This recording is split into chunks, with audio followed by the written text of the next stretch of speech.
you've opened up so many boxes there that it's the answer is very complex. I want to address the idea of the collapse of the dollar. I'm old enough to remember when President Richard Nixon took us off the Bretton Woods system. And there were immediate predictions of hyperinflation, collapse of the dollar. I've been hearing the collapse of the dollar is just around the corner since Richard Nixon. They're like rapture predictions. They never seem to happen. And the question is why?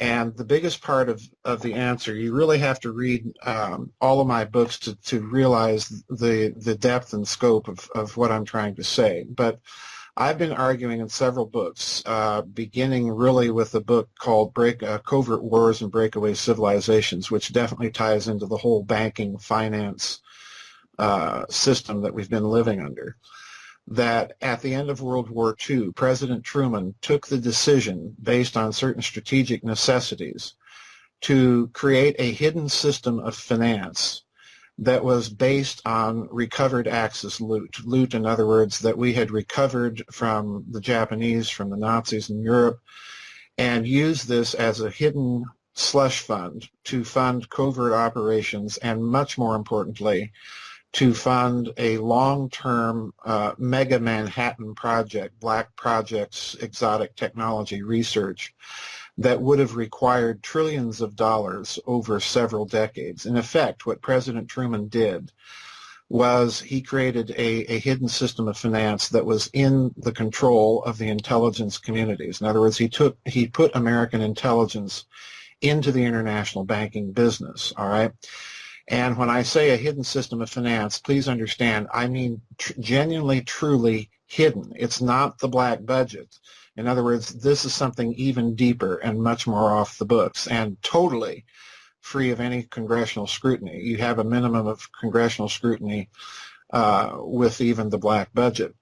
Now, in terms of financial analysis, and Catherine Austin Fitts and I have discussed this question many, many times publicly. In terms of financial analysis, what this means is that financial analysis or economic analysis that concentrates only on the picture of public finance is really committing what in law would be called a material omission. If you're a financial advisor, you have to make sure that you're not omitting any relevant facts or data that can influence the decision-making processes of potential investors. Well, in point of fact, what the financial analysis are doing is they're overlooking this vast hidden system of finance. So in other words, any model that they propose without considering the trillions of dollars sloshing around in that system are proposing a model that is, in our estimation, really looking at about 50% of the picture. So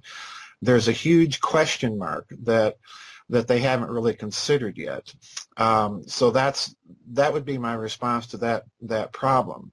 And you're quite right in suggesting that they manipulate markets, commodities markets, stock markets, currency markets, and so on, in order to keep the dollar reserve system going. And of course, they're able to do that because they've got trillions of dollars built up in terms of liquidity and leverage and so on ever since Truman established that system. And they have a great deal of off-the-books bullion, silver, gold, and so on and so forth, by which to do this. So I would urge people to go out and read those books where I talk about this hidden system of finance, because they'll very quickly get the idea that this is much larger than people can imagine. But turning the clock back to ancient times, you see in the emergence of the high civilizations of classical antiquity a very peculiar thing. Sumer in Mesopotamia had a system of money that was basically money that was genuine money. It was drawn on the surpluses of the state warehouse. In other words, it was not monetized debt. So they had a very, very different system of money than we have been living under for most people's memories that are currently alive, because we're spending essentially notes that represent the monetization of debt. Now, it's interesting when you turn the clock back and look at ancient times, when you see the rise of the great empires, the Assyrian Empire, the Babylonians, the Persians, the Macedonians, and so on.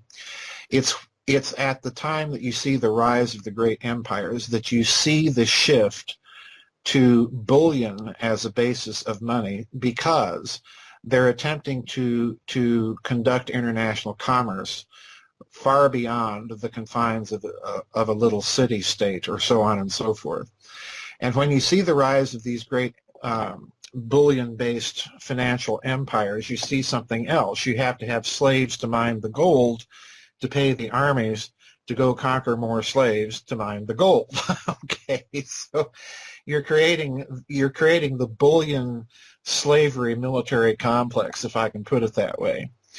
And one of the interesting things that emerges also is there is a difference of the type of bullion that's valued. In the East, they tended to value silver more than they did gold. In the West, they tended to value gold more than silver. So you also see the rise of an international, if I can put it this way, a kind of international bullion brokers class that does nothing but trade in bullion back and forth. And by the time you get to Venice in the Renaissance, in the Middle Ages and Renaissance, you see Venice manipulating the gold to silver trading ratios in order to carry out and conduct economic warfare.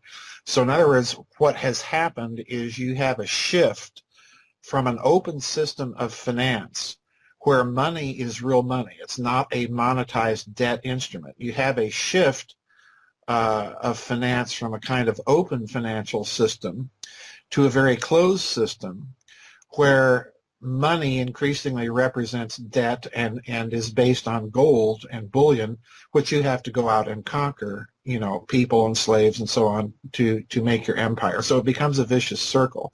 So we're kind of seeing this today. And with Truman creating this hidden system of finance in 1947, you see it with a vengeance. You had the establishment of things like the Exchange Stabilization Fund in the United States, which becomes a mechanism, quite literally, for the manipulation of markets in order to preserve the dollar reserve status. So, I take issue with those who don't factor in this analysis in their own analysis, because they're dealing with a very limited part of the picture.